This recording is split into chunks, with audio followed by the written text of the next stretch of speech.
My name is Thelka Aronson, and I invite you to join me on the roller coaster ride of the CFO Case Study Competition 2019.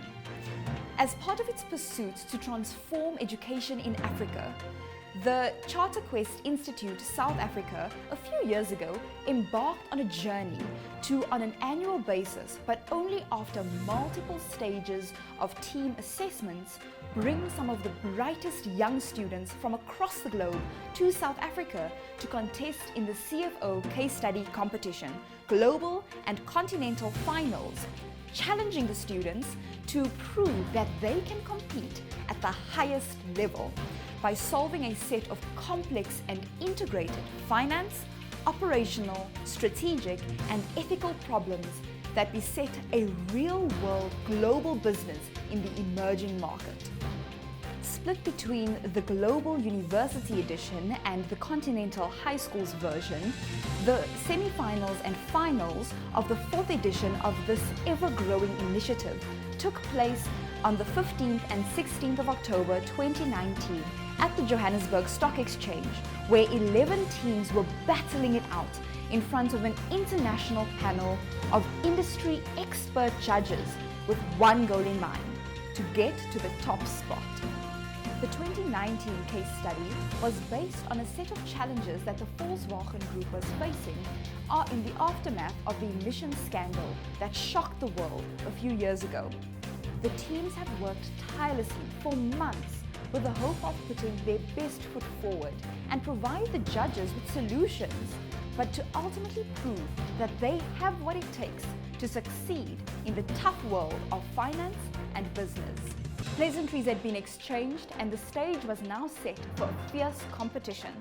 Next up to present and state their case for a place in the finals was Team Innovators from African Leadership Academy in South Africa. Let's see how they did in their presentations and how well they managed to answer the judges' grilling questions.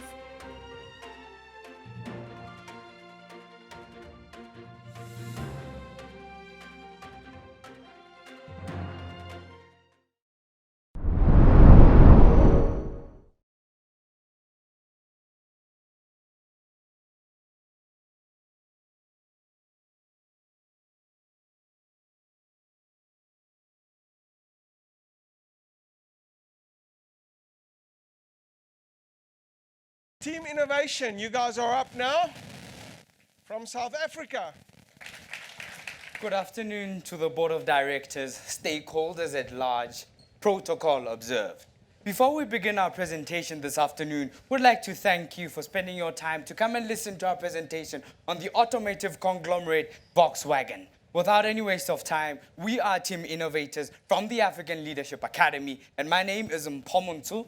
My name is Chimoya Mbokore. And my name is Skylar Montague. And in this presentation, we'll be discussing VW's 5 most crucial issues, analyze them, and ultimately give insight into top 5 business recommendations, which we argue will ensure both growth and financial sustainability for the group. Without any further ado, Chimo, something in me tells me that you know exactly how we prioritize our issues. Absolutely, Mpo. Thank you very much. So we have prioritized our 5 main issues based on financial impact. The first issue that we have is product portfolio rationalization, which talks about VW's complex portfolio. Secondly, we have strategy and cost optimization, which looks at how VW is trying to cut costs in order to remain profitable. Next, we have Paris Accord and environmental legislation, which talks about how VW has failed to meet CO2 emission requirements. Next, we have e-mobility strategy, and this talks about how they are questioning if electric cars are profitable in the nearest future. Finally, we have strategic sourcing of cobalt, and this talks about how VW is at risk of, how VW considers the risk while obtaining cobalt from illegal sources. Skylar, what do you have for us? Looking at the SWOT analysis, their strengths include a global reach of over 150 countries, as well as that they're competitive across a wide range of divisions. And lastly, they benefit from economies of scale. Opportunities include the fact that they can still expand into over 30 different countries, and they can do further research into the electric car markets. considering their weaknesses, we realize that they have a tarnished reputation due to the diesel scandal. What this means is that this could reduce their future profits and potential partnerships in the future. Looking into their threats, they face stiff competition from other companies such as Tesla, Ford, and Toyota. As well as that, emissions regulations may risk their long-term profitability. Looking into the first issue, we have product portfolio rationalization. So as we know, VW has 12 different car brands across 6 different divisions. And it is argued that if they're able to simplify their product portfolio, they'll be able to unlock a total of 160 billion euros. And because cars in the premium and super premium divisions are producing the highest gross profit, over 8 billion euros, we argue that they focus on the production of these cars while limiting the production in the volume division, trucks and buses division, and turbo and rank units. This is because the volume division is 90% less profitable than the other divisions. This is partly due to the fact that their factory overheads are over 3 billion euros more than the other divisions. And we argue that if they focus on fewer divisions, they'll be able to accelerate the product development in the current divisions, which will allow them to stay competitive in the market. What this means is that the money that is gained from the simplification of their portfolio will be able to be transferred towards modular electric technology to meet the CO2 regulations. And we'll be talking about this a little bit more later on in our presentation. As well as this, they'll be able to tap into the hidden 160 billion euros. Now onto our second issue, strategy and cost optimization. Volkswagen is considering 2 ways of remaining profitable, cost optimization and narrowing down their target market. As referenced in the first issue, we said that we recommend that Volkswagen should sell their volume market and focus on the premium and the super premium market in order to tap into the 160 billion hidden value. The second recommendation that we have is that Volkswagen should centralize their functional units, as this will allow them to save 28 billion euros. If they do this, they'll be able to transfer direct and overhead costs from the volume segment to the premium and super premium segment, worth 3.5 million euros. Also, they'll be able to save 6% of costs, which include cost of sales, admin expenses, and selling expenses. In 2016, a wave of regulatory standards on car emissions was put into action across all 12 car brands of Volkswagen. What this means is if these regulations are not met, a flat fine of 600 million euros will be fined to Volkswagen. After 5 years, this will be a whopping 3 billion euros, and after 10, 7 billion euros due to the exponential growth of the fine. Even more detrimental, Volkswagen's reputation can continue to plummet after the diesel scandal if they are unable to redeem themselves. If they're looking for short-term profits, they have 2 different options. They can either take no action or only modify the cars in the volume division to be below the threshold. This will give them the maximum net present value of 2 billion euros, excuse me. However, this still means that they have to pay the 600 million euro fine. They won't be able to produce and sell cars in their most profitable divisions, and they'll neglect their 5th KPA, which could fuel further investigations into the diesel scandal because they're not improving their reputation. So what we recommend is that they spend more in the short term to ensure long-term profitability in the future. This means that they invest 19,500 million euros to implement MEB technology to modify all divisions to be under the threshold. Well, the money gained from portfolio simplifications can be channeled to fund this. In the short term, they'll have their most negative present value, which we understand is one of the cons. However, in the long term, this means that they will not incur the 600 million euro fine. They'll also continue to be able to sell cars across all divisions all over the world, and they'll help their corporate social responsibility to help put to the side the diesel scandal. During the 8-month period that is required to build and commission the new models, what they can do is they can channel the already produced cars that are above the CO2 threshold to the African continent, to countries that have a high GDP and also have more loose regulations on CO2 emissions.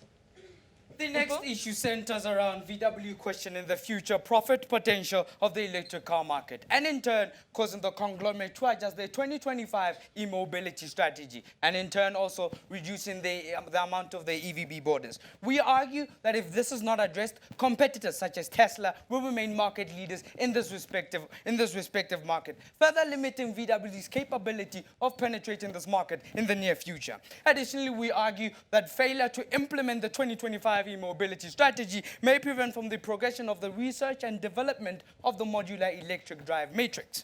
Our recommendation here, ladies and gentlemen, is that VW should reject the 3 bids offered by the 3R suppliers and take a 3-year contract with Panasonic, as this is justified by calculations, as we show calculations which encapsulated the linear increase in production units, as we argue that this will save Volkswagen a whopping $1.1 billion in the near future, allowing the company to acquire affordable, high durability and high quality batteries, and in turn becoming competitive in this respective market. This of course links to VW's KPI number 5, which is entitled Boosting the Strategy Development Capabilities and Expanding the Mobility Services. Our last issue delves into VW's ethical dilemma of strategically sourcing cobalt in the DRC. The group currently needs 55,000 metric tons of cobalt in order to meet the target set by production costs, which increases by 25% each year. We argue that, however, due to the profit maximization objective, the group found themselves dealing with illegal artisanal miners who, despite selling the cobalt at a lower price, could not meet the target set by VW. Additionally, we argue that by dealing with artisanal miners, this could lead to further tarnishment of the reputation and other key stakeholders on a global scale. Our recommendation here is that VW should get its resources from legal mining companies in the Glencoe, as this will, one, save their brand reputation, which is already at risk. 2, all legal companies are held to certain regulatory standards, which will ensure that VW gets value for its money. Last but not least, given the massive product portfolio of VW, we argue they will benefit from economies of scale, which will allow them to buy the same quality of cobalt at a cheaper price. Chimu, take them with our conclusion. So now we're down to our conclusions. We have 5 main recommendations. First being to centralize all the functional units of the group to save a total of 28 billion euros. Secondly, we ask that Volkswagen should slim down their product portfolio and focus on the premium and the super premium segment. Third, we say that Volkswagen should sign a contract with Panasonic and invest in MEB matrix drive. The fourth one is that Volkswagen should invest 19 billion euros in producing cars that will be able to meet the CO2 emission regulations. The last recommendation is that Volkswagen should also get their cobalt from legal suppliers. Judges and the audience, thank you for lending us your ears. We've come to the end of our presentation and now pass on to questions with the judges. Thank you.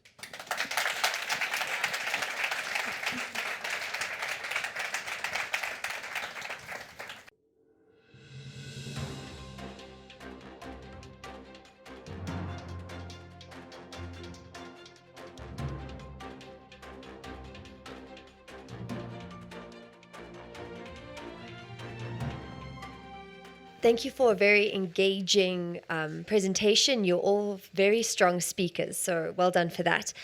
I just have a clarifying question, please. So just so I understand you correctly, what you're saying around the emissions targets is that it's a partial measure, that you're only going to be focusing on some of the segments, not all of them. Please, will you just make that a bit clearer for me? Yes, so because our issues are integrated and we are looking to move away from the volume segment and only focus on the premium and super premium segments, those are segments that are above the threshold at the most. So we want to modify those segments by implementing MEB technology, which will be below the threshold. So a follow-up question is that it will take a while to move away from the volume segment. That's not going to happen overnight. And with Dieselgate, with other issues, and very interested and informed investors, is that a risk that you think will give you what you want in the not only the short run, but in the medium to long run? We definitely see that it's a risk, and that Volkswagen was built off the idea that they were the people's car, right? However, we truly believe that companies are constantly growing and innovating, hence our name. So because of that, we believe that it's time for Volkswagen to take the next step and only focus on the premium and super premium divisions. In the meantime, when they are moving away from the volume segment, they'll tunnel those cars to the African continent. what ethical issues could arise if with your approach that you're suggesting, with everything, with great innovation and taking risk, there is reward, but there's also these challenges that need to be mitigated. What are some of the risks you may need to think about a bit more around, shipping the cars to the African continent, and they're the ones who are not meeting emissions targets? I think the key thing, we're considering two things. So ideally, we don't want to be known as the company that basically took most of its cars that are beyond the emission scanner to exploit the African continent. But thinking of from a business perspective, the idea is that they already have manufactured cars within these regions. So already taking them back into the factory and modifying that is a lot of cost. So we do know that currently if we move them to the African continent, we will still be able to make money off that. That means that we cease production, any further production of these volume segments, and then figure out ways in which we can make them comply. But those which are already manufactured, we're not going to take them back and then fix them, and we're just going to change our focus into the African continent. The third thing was also thinking around the fact that a lot of African countries in the super premium may not even afford, so customers, yeah? So we're thinking around countries with a lot of higher GDPs, for example, Nigeria, South Africa, with very strong economies with people that can afford such cars. So which is why we're thinking which other African countries on the continent can basically afford the cars in these segments. That was how we went around our thinking. And just to add on to that, to answer your question, yes, there are definitely some implications of doing this. The brand reputation can definitely be tarnished slightly because people will have the impression that we're just moving these cars to a different continent that is less developed. However, I wouldn't define the African continent as less developed just because their CO2 emissions are at a higher rate. We're abiding by their laws, we're not breaking any rules, and we're just pushing the cars to that continent so that they can have more customers. Talk us through how you would deal with the socio-economic impact that is going to come with selling the volume segment. Because I think I would imagine that if you look at who you employ in the organization, most of your employees would be sitting in that segment because that is where the production volumes are high. So how do you plan to deal with that? And how do you plan to deal with the fallout with the trade unions? Okay, so I'll answer the first question, the others take. So the first part, talking about the employees and human resource and whatever. So if you look at our report to the physical copy, you'll see that we speak about how working in line with trade unions to figure out ways in which we can lay off some of these people. Ideally, we also understand that we're a massive company. So we can also kind of change the position from taking people from different segments and trying to integrate into other elements of our company. So that is our recommendation regarding employee-facing, working with trade unions to see how we can lay them off, to figuring out other ways in which we can integrate some of them into already existing. So that means that we're not just reducing the number of cars that we produce, but we're actually producing more premium cars and super premium cars to make up for the loss that we're making in the volume segment, which means that all of those employees will start working for the premium and super premium segments. I didn't hear your answer, Paul, on the socio-economic impact. So I was speaking about okay, let me just understand. It was centered around how we're going to deal with those employees who we now no longer be employing. The social impact and the economic impact of laying off that many people. Okay, can you elaborate by social impact so that I answer what in specific?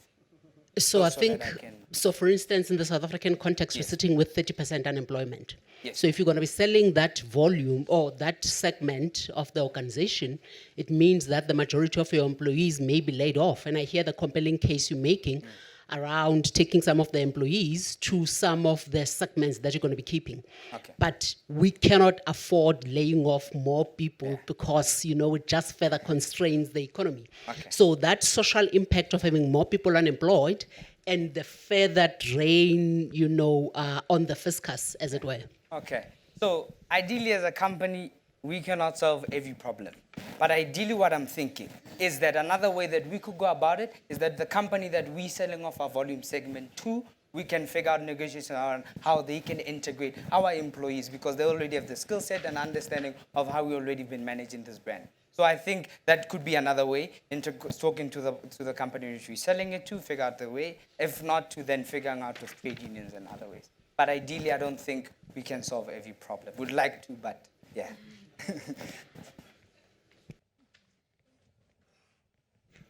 Thank you for your presentation.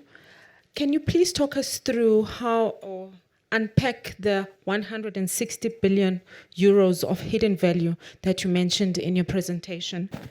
And can you please also talk us through some of the considerations that you would take when you are planning to close down the volume segment? Okay, for the $160 billion, that comes from the case study and the fact that they'll be focusing on the segments that are most profitable, being the premium and the super premium segments. By accelerating these segments, they can produce more cars and sell more cars at a higher price, which will be able to produce more profit for them. And I think just thinking about the second part of your question, I think there are a lot of other implications, such as once we close down the firm, what happens to the firm? How are we going to deal around such things? So from the top of my head, what I'm thinking is that can we consult on that quickly?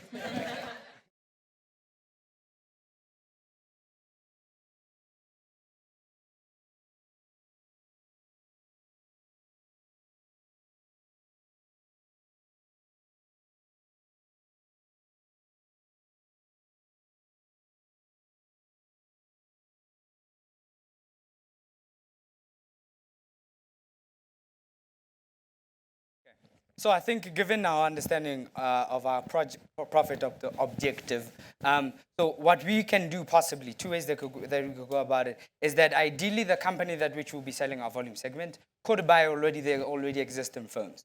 If not, what we can do is find which, because we're such a massive whatever, find which other volumes that do not have the same capacity, which we can still produce in that firm. Because ideally we've got now more space to produce more units of our products. So ideally, if the company that which you're selling to does not decide to buy the firm, the already existing firm, and use their own private whatever, we can figure out ways in which we can use our already existing, already manufacturing, to see how we can use that space to increase our volume. I hope I answered your question. Thank you. Hi team, thank you very much for your presentation. You've definitely got your own style.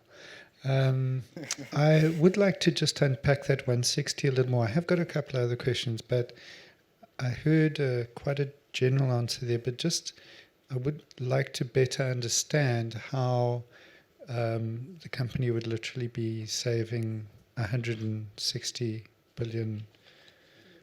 Yeah, that's a lot of money. So how did you get to that figure? What is it made up of? So from understanding our presentation, the 160 value is the hidden value that we speak about. Yeah, if you go to the first slide. First slide, okay, let's go to the first slide. So but in the meantime, go ahead and unpack it. It'll take a while. There you go. Okay. VW is missing out on potential 160 billion. So it's the hidden value. Which is in the In other words, you're saying they could make another 160 billion? Yes. So please unpack that for me. Where does that come from, over what period of time? So it is argued in the case study that if they slim down their portfolio, $160 billion could be produced in the future. We're not given a time range. We're just working off of the case study and the resources that we were given. But we believe that this is because instead of selling cars that are less profitable, being the volume segments, they'll be producing more cars in the premium and super premium segments, which will produce more profits. Okay. I am going to just ask one more question. In your move to centralize all,